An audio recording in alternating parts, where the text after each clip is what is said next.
Hey, welcome to Sports Unfolded NBA Ranking Show. I am your host, Eric, the big dog in the house. Kenny, how are you? Great, doing great. So we normally come on every week, break down these NBA rankings. We came out on Monday with the rankings. So stayed pretty steady with these. So at least they're not as difficult as last week when we did them. But I will say this, there have been a lot of challenges on all the social medias that we have posted on.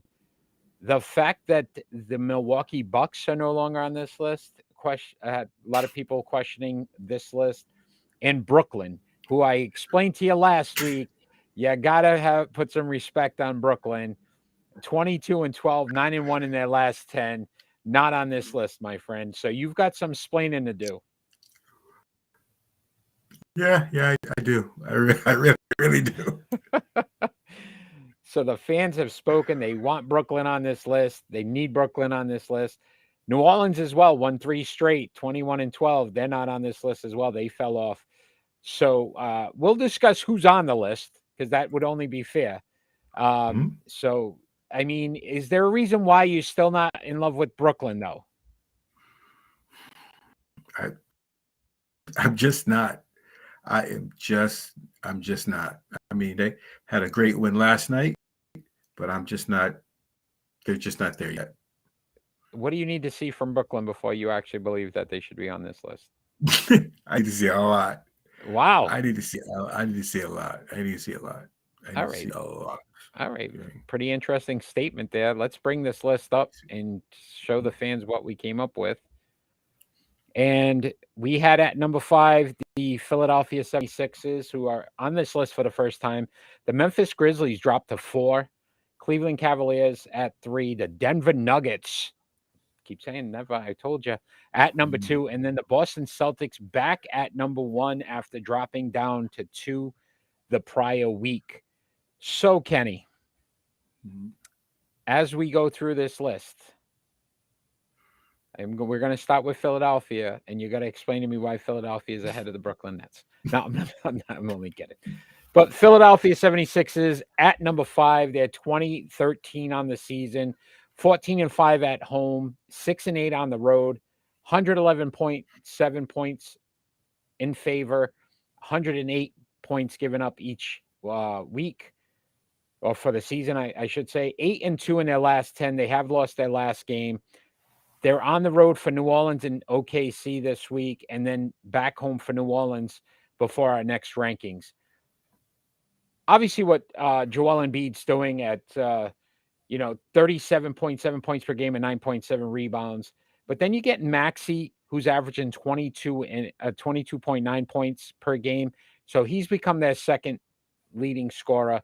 Then James Harden chipping in 22 and 11.2 assists. So what have you seen from the Philadelphia 76ers that make you believe they're the best team at 5? Embiid is playing a excellent season, and believe it or not, they're 19-1 when they lead in the third quarter. So they get the second half, they go in the locker room, boom, boom, boom, boom, boom, boom, go out, and they play hard in that third quarter. 19-1 in the third quarter when they lead. Readjust, right? Maybe some of those second half adjustments. Doc Rivers, again, putting together a great coaching regular season. We'll see how it translates when the playoffs come. So let me ask you this question, Kenny. Little discussion this week with James Harden and a possible return to Houston next season. How likely do you think that would happen? Would he leave the Philadelphia 76ers seeing the success they've had? No, I don't think he's going to leave. I don't think he's going to leave. They can make a deep run in the playoffs. So I don't think he's going anywhere. And Houston, he didn't really like it there. Interesting. Just, I find it odd that would even come up, but the fact that they were talking about it, I don't know if that was just a good PR move on his part to say, hey, look, I would always think about coming back to Houston. Loved it there. It really wouldn't make sense for this point in his career. Why would he want to go back and start all over again with the young kids? I don't know. So at number 4, you had the Memphis Grizzlies. They are 20-13 on the season, 13-3 at home, 7-10 on the road. Not very good on the road. 115 points points for, 111.7 points against, 6-4 in their last 10. They've lost their last 2 games. They've got games at Toronto, then New Orleans, and Sacramento at home. When I started to break down this team a little bit, we know what Ja's doing, 27.1 points per game, and Bane, we've talked about them in the past. But the fact that Dylan Brooks, your 4th leading scorer, and you mentioned him last week, 17.4. Jaren Jackson, 15.9. Brandon Clark, 10.3, and Tyus Jones with 10.2. So they've got 6 guys that are averaging over double digits in points scored. Grizzlies dropped a little bit, though, on this list this week. They had a difficult week. Is that just a one-off, a little bit of a hiccup, bump in the road, or do you feel like this team may be faltering a little bit? I think they may be faltering a little bit. Ja said last week to ESPN he's fine in the West. Hello, you got the Phoenix Suns, you got Denver, you got the Pelicans. You're not fine in the West, Ja. You're not fine in the West. The West is competition, and so is the East. And you may be overlooking teams, and sometimes that's what happens. You get a little bit too confident, too cocky. He's young, and you can't take anything for granted. Injuries happen. You have the fact that, again, Denver's playing very good basketball. Phoenix is starting to come alive, though that Devin Booker injury, it's out about a month. That may be a big injury for him.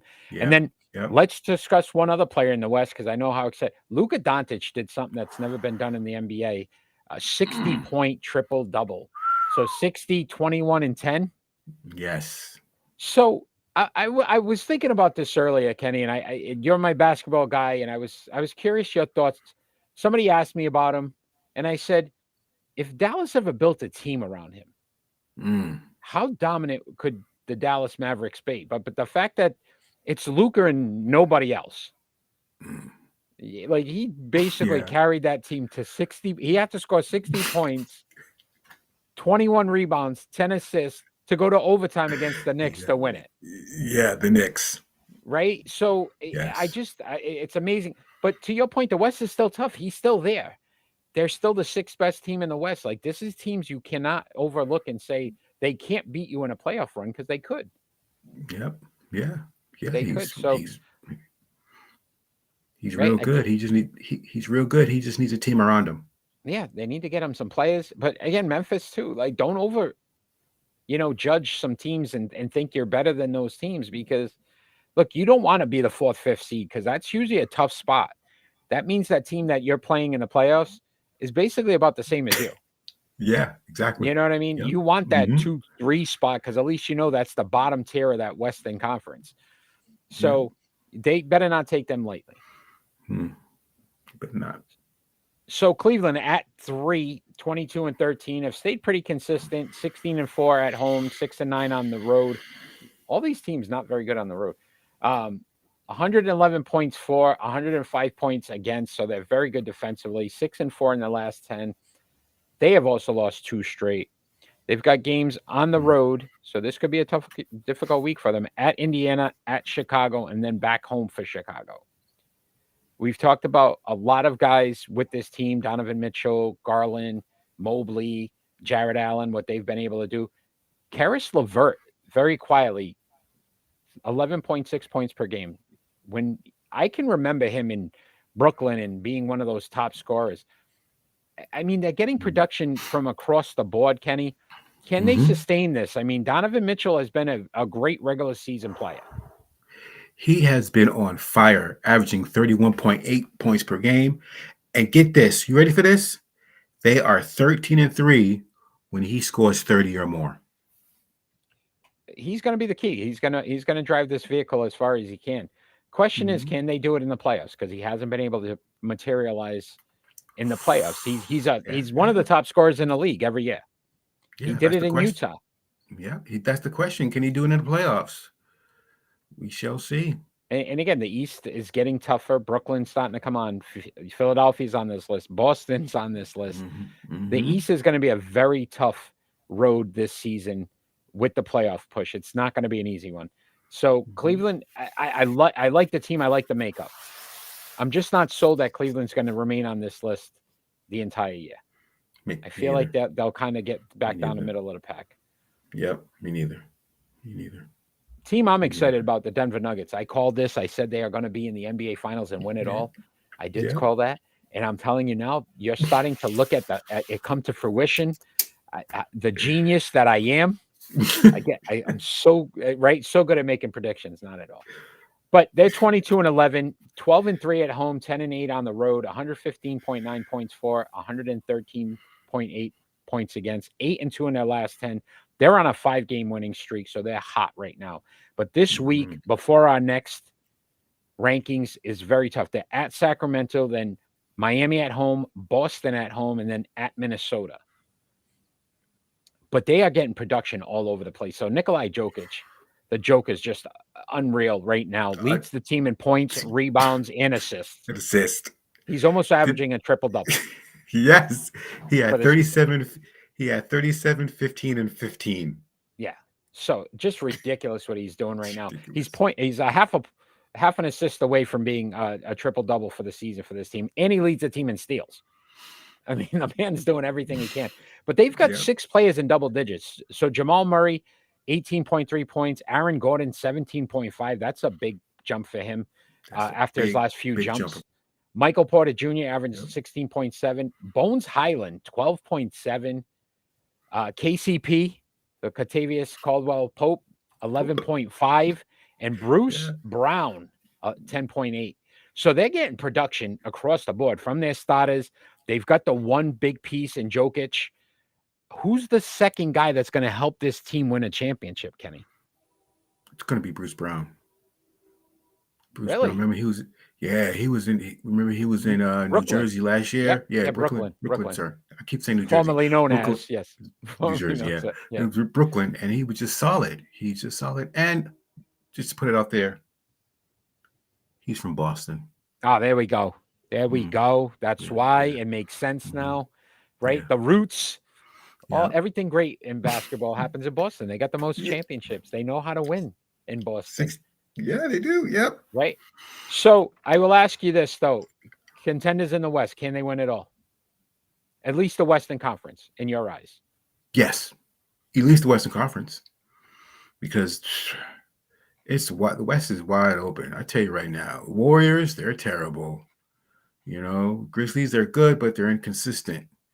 Suns, injuries, Yeah. So if they can play like they're playing, and Joker can keep that momentum going, they can go really, really far. I mean, man average a triple-double and don't get to the finals would be pretty embarrassing on his part. Yeah. Yes. So excited to have the Boston Celtics back at number 1. They won 3 straight after that little bit of again, we call it a bump in the road. So they're 25-10, 14-5 at home, 11-5 on the road, 118.9 points per game, 112.1 points given up, 5-5 in their last 10. We talked about that little 3-game stretch, but they've won 3 straight. Before our next rankings, they play the Clippers at home and then at Denver. That's a very good game, one that we should definitely be watching out for. We've talked about Tatum and what he's done so far this season, and then Marcus Smart. Jaylen Brown, though, 27 points per game. He is slowly becoming that clutch player for them. Jason Tatum's going to get you the points, but these two are the top highest scorers 1-2 tandem in the NBA. Can they keep that momentum, Kenny? They can. I was watching them play last night against the Houston Rockets, and I was thinking, oh, here we go. But then they can just step on that gas and just go, go, go, go, go. They are both phenomenal. Both phenomenal. Right. Getting healthier at the right time now. Robert Williams back. So defensively, I think they'll see some improvements. What move would you like to see this team make, though, before the final playoff push? So there's got to be a guy they sign or try to trade for. If you were looking for a piece for Boston to say, look, this gets them to the finals, possibly wins the finals, what would that be for you? That'd be a big man. Stretch forth. I can shoot the 3, you know what I'm saying? And just rebound. That's the key. They lack rebounding. Even though they rebound, they don't rebound enough. Yeah. Yeah, no, I could see that. Again, you got Big Al, but again, not a dominant rebounder. I think Robert Williams is your best rebounding,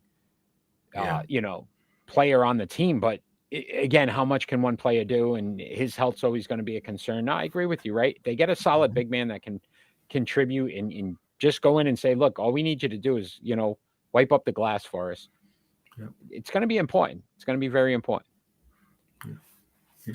So go ahead. And that next game with the Clippers, we owe them a good butt whooping, because that's the worst in the earlier season. Sorry, the earlier time of the season when they played them, they beat us by 20 points. Okay, and that was the worst. It's payback time. Yeah, it's payback time. Payback time. So let's bring this list back up, my friend. And we again, Philadelphia at 5, 4 the Memphis Grizzlies, 3 the Cleveland Cavaliers, 2 the Denver Nuggets, and at 1 the Boston Celtics. Kenny, who's not going to be on this list next week? The Cleveland Cavaliers. You are dropping Cleveland from 3 out. Yeah. Wow. Yeah. Huh. Yeah. Couple tough road games. They don't play well on the road. In Philadelphia, pretty confident. Yeah, pretty 2 confident games they'll still back. be there. They got a sandwich in between. They got New Orleans. There's 2 tough games. Yeah. So if there's a team that we're going to see next week on this list that isn't currently, which team would you believe it'd be? Brooklyn. I was going to, what the fans want to hear, Kenny. I got a little nervous there. It's going to be Brooklyn. If they would be 6th on this list, if they were on this list, they'd be 6th. Gotcha. But I think they can jump to 3 if they keep their momentum going. They're playing good, but they're not playing great. Gotcha. 9-1 the last time. All right, Kenny, it is time for Do You Remember? Ron, who just did Do You Remember, said I had to make sure these are difficult for you because he felt his was very difficult. So, yeah, I know he's a sore loser. He's a sore loser. But basically, I'm going to try to stump you with. I know your basketball knowledge and everything you've watched over the years. But I think I got you on this one. I think you're going 0-3 on this one this week. I don't think 0-3. So. No, all right. I'm going 3-0. Let's 3-0. go. All right, I like it. 3-0. So Let's go. The first question is: there's been a ton of phenomenal shooters in the NBA. Mm-hmm. Steph Curry's one of the top 3-point shooters of all time. He has made the most 3-point in all-time NBA history. Correct? Who holds the record though for the highest 3-point percentage in NBA history? Wow, I know this too. I know this. Highest percentage, right? Highest percentage, not most made, not most attempted. Highest percentage of all time. Wow, I know this too. I know this.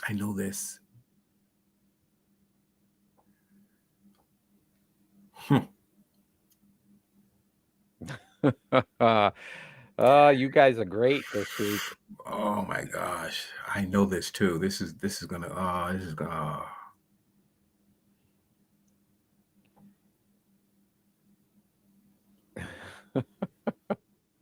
Throw a name out there, my friend. Give me somebody. Who do you got? Highest percentage. Highest percentage of all time. Percentage of all time.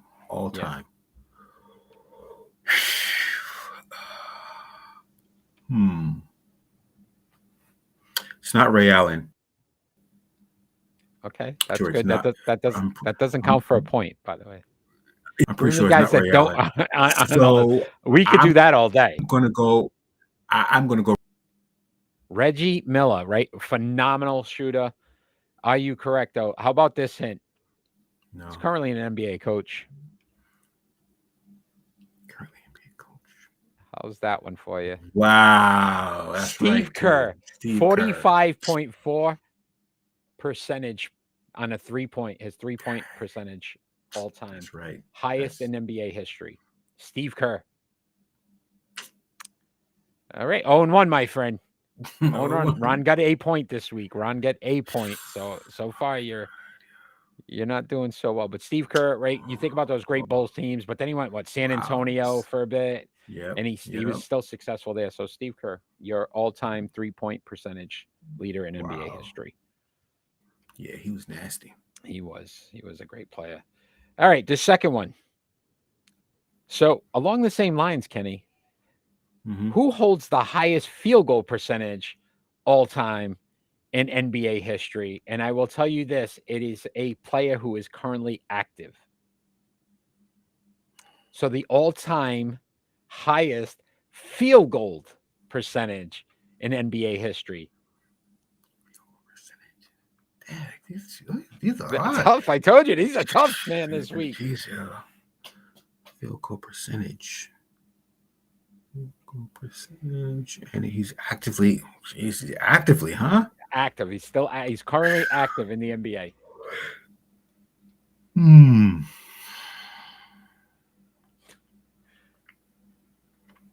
I'll give you a small hint. They usually play down low. Your highest field goal percentage guys are usually a big man, right? Yeah, big man down low, yeah. That's all I'm going to give you, though. Wow, he's currently... You're never going to get this one. Trust me, my friend. When I saw this, I said, there's no way I would ever think this player would be the highest field goal percentage of all time. And I don't even remember what the percentage was. I got to look it up again. While you're thinking for a second, let me see. All right. I'm trying to think. Embiid.